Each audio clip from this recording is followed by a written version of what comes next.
Who are you sick of the most? Yeah, it's me. It's Grizz again.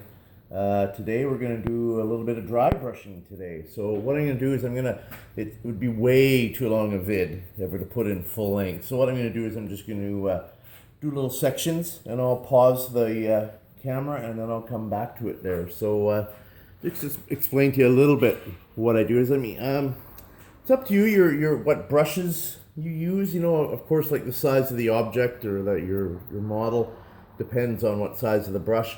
I'm going to use one like this today. It's easy to control. A little bit too big can be a problem here. Too small, it'll take you forever. So we'll start with this one. Let's see if it doesn't work out. I'll switch to another one. So what I'm going to start out with this guy. So it's terracotta with the dark brown veins. And I know this is going to sound, some of the color combinations might seem strange to you, but it's just sort of my preference, what I want to do with this little beastie here. So I'm going to lighten it up a bit in the center. So I've just got some yellow acrylic paint here. I'm just going to take some white.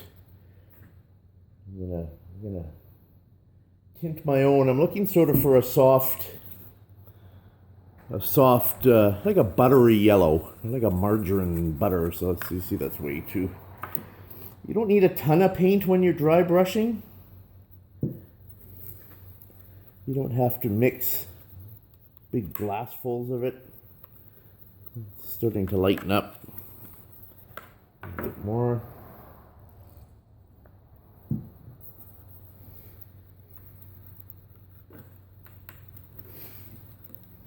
So I hope everybody's finding these vids useful. I hope that it's helping somebody out. So I'm almost there. Sorry, maybe I should have pre-mixed this before I started the video. A little bit, I still want a little more white than I do yellow is what I'm after here. It's coming around.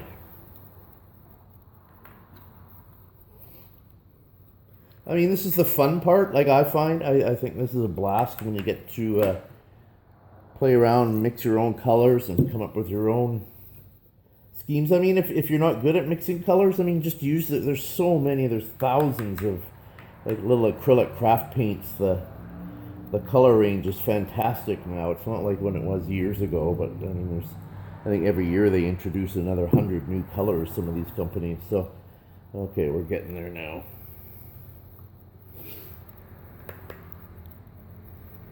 So, I'll just show that. It's pretty good.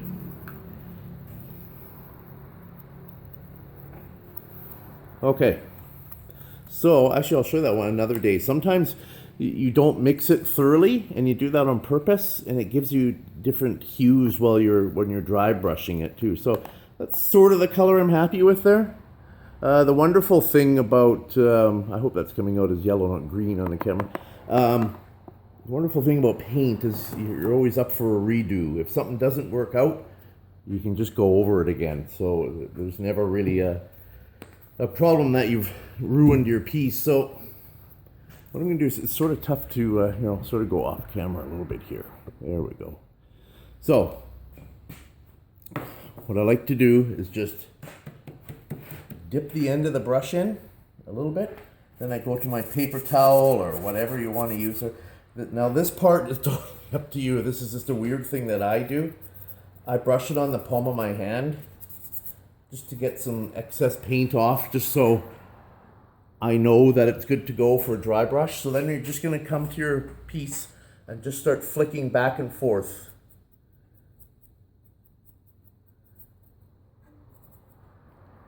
Don't be scared. Don't be afraid of what you're doing there.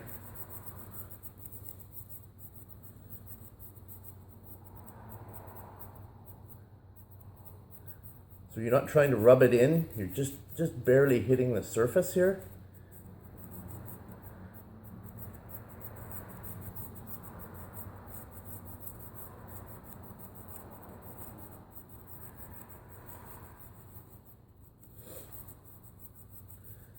So you can sort of see what's happening here. I don't always dip into the paint every time. I sometimes just go off of the paper towel and go again.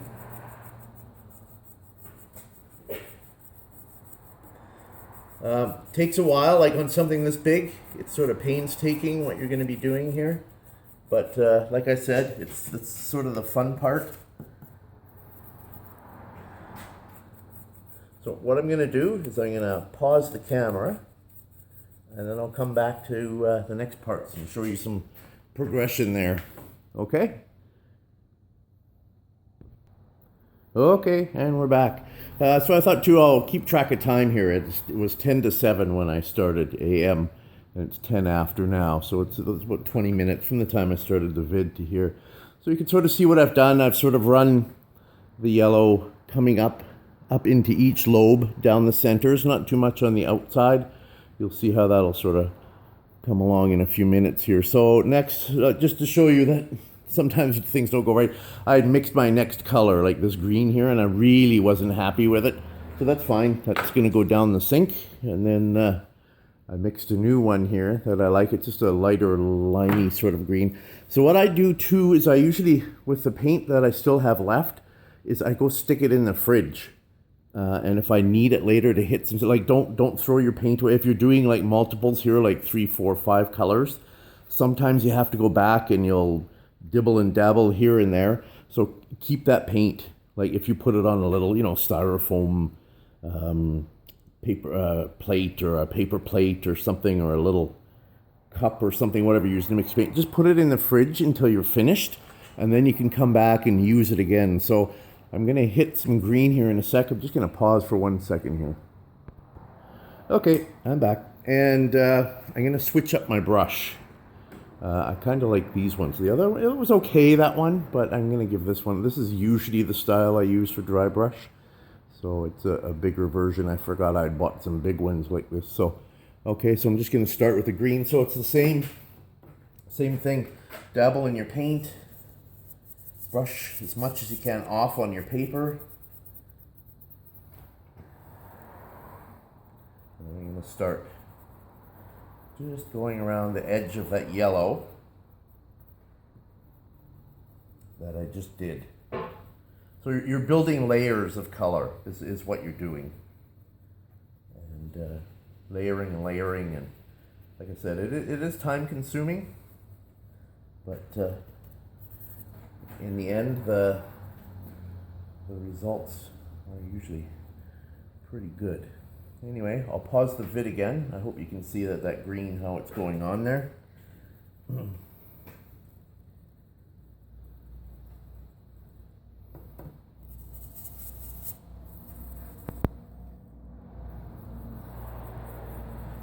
So I'm starting sort of where I left off with the yellow, is I'm hitting the green.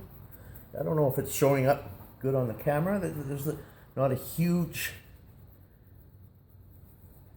difference in the color tone there. I mean, I don't think on the camera. I mean, when in real life, when you're here, you can see it. But okay, I'm going to pause again, and we'll come back. So just so you can see what I was saying about don't throw your paint out. So I'm pretty happy where I am with the green, but I've decided to just go back and highlight a bit more with the yellow. I want it to be a little bit lighter and brighter in the center and working out to darks.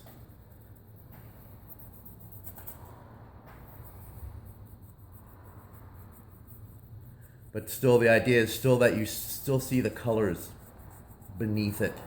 You don't want to completely cover it up. That's sort of what gives you that great textured layering look with the dry brush that I find really appealing.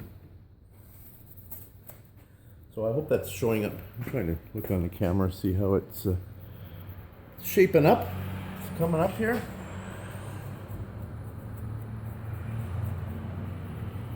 So remember, just a light touch, eh? Don't be forcing your brush into any cracks or crevices. So just light. You're just skimming the surface. Okay, and I'll come back with the next color. Okay, back again.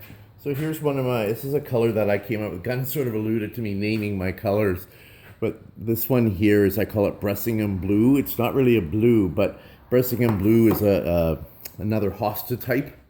It's just sort of how I remember the colors in my head. So think of my garden and I think of a certain plant and the color of the leaves, and it helps me if I just name them from what they are. So it's Bressingham Blue, but it's not really, it's a green. But I don't know if it turns up, there is a blue hue to it inside, and you can see, you'll see in the next steps here, you're going to go, what the hell is he doing? It's some different color combinations coming up here, but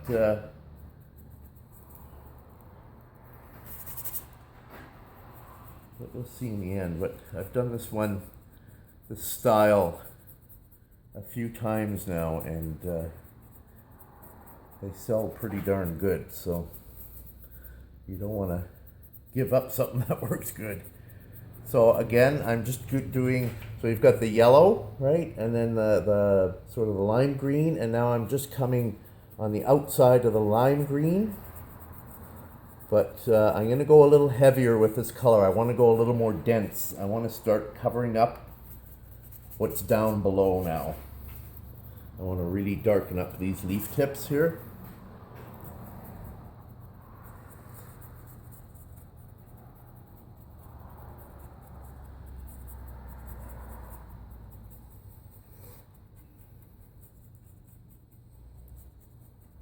I guess I sort of just contradicted what I'm saying before. I was saying, like, don't completely cover up. I sort of meant in the center. You sort of want to see the pigment coming through in here, but on the outsides, I'm going to be darkening it up considerably here. But you don't want to just be glopping.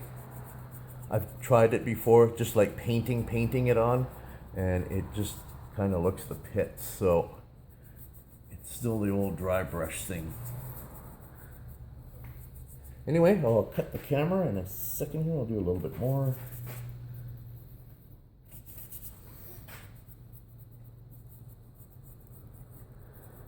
It's time consuming, but I mean, what else do you have to do, right?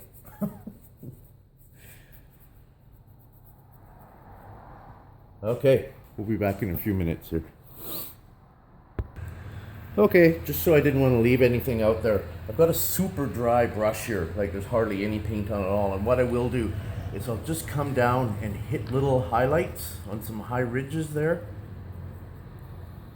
I just didn't want to leave this out of the video. I just come down just really light. I don't even know if it'll show up on the picture or not, but trust me, in real life you do see it. Just little hints of color.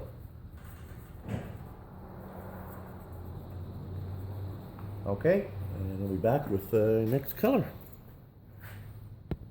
Okay, I didn't want to hide anything from you. What I do sometimes is I'll just walk away from it for 5 minutes or 10 minutes. Just walk away, go do something, have a cup of coffee or a glass of water or something, and then come back and take a look at it again. I mean, that's just me, right? Okay, and take a look at it. And so what I did is I came back and I sort of brought down the dark green deeper into the inside of the lobes here, a little bit closer to the center. So that made me a little bit happier there. Encroached a little bit more in.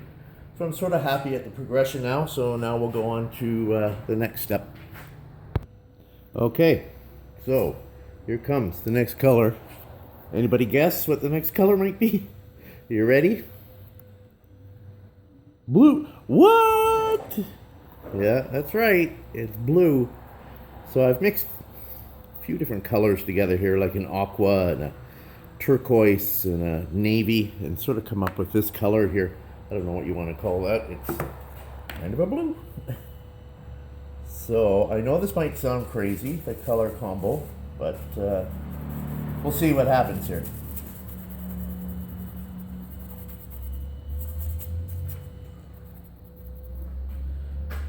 This leaf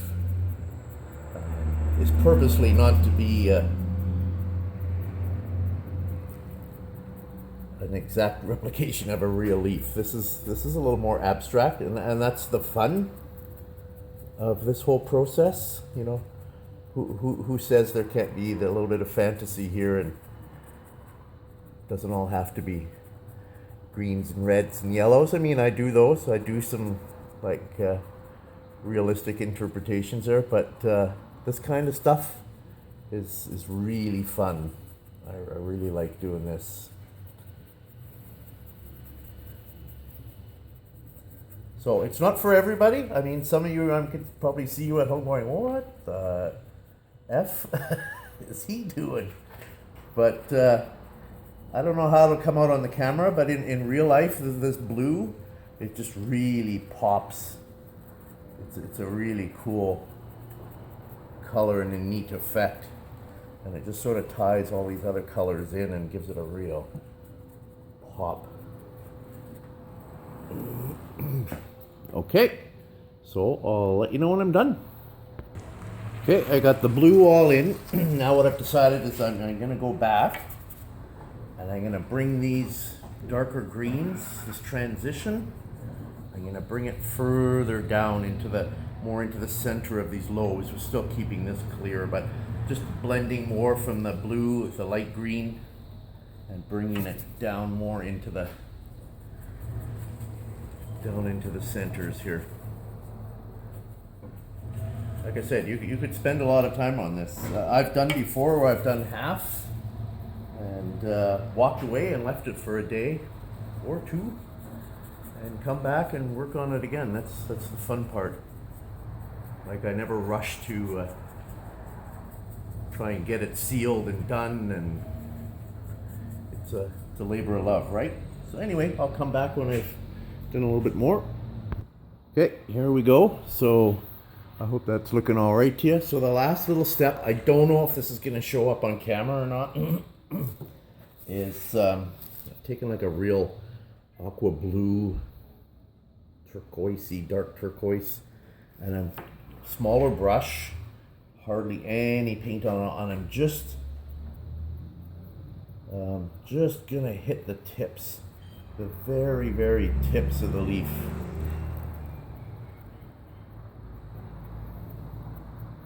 On like a maple leaf or something I've done, I actually take a fine paintbrush and I'll actually draw like a little line around it. It's a neat little trick. You can try it. Like I said, if you don't like it, you can always just paint over it. But it's an amazing little highlight that just sort of sets off the tips of your plants.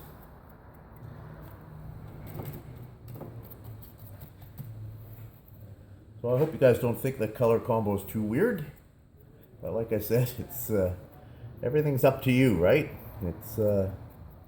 It's your fantasy, you know. And I know this is gonna sound stupid and corny, and it comes from when I was a chef. I used to always tell my cooks this too. Is you gotta cook with love.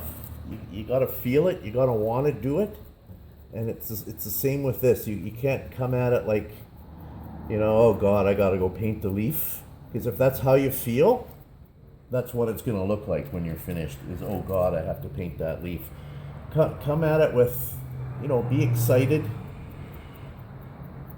Get enthusiastic about it, and really look forward to what you can do and change and create. It's great. I mean, that's why I love this career. I wished I had started it years ago. I have so many things I want to do and try and accomplish.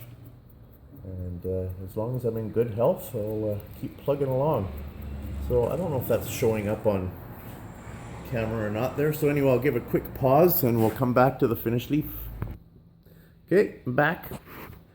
So, like I said, it might not be everybody's cup of tea, but this is, and I don't know if you can see that show up, that little highlight on the corners there. I think it looks pretty good. I'll have to see what this looks like on camera. It looks pretty good there. So you can see like underneath isn't finished, so I'll flip it in a couple of days. Now the other thing I was going to say about this is this style of one, I usually don't seal them because it really changes their appearance, right? It changes your colors as soon as you put a sealer on there, and that gloss, it kind of sucks. So when we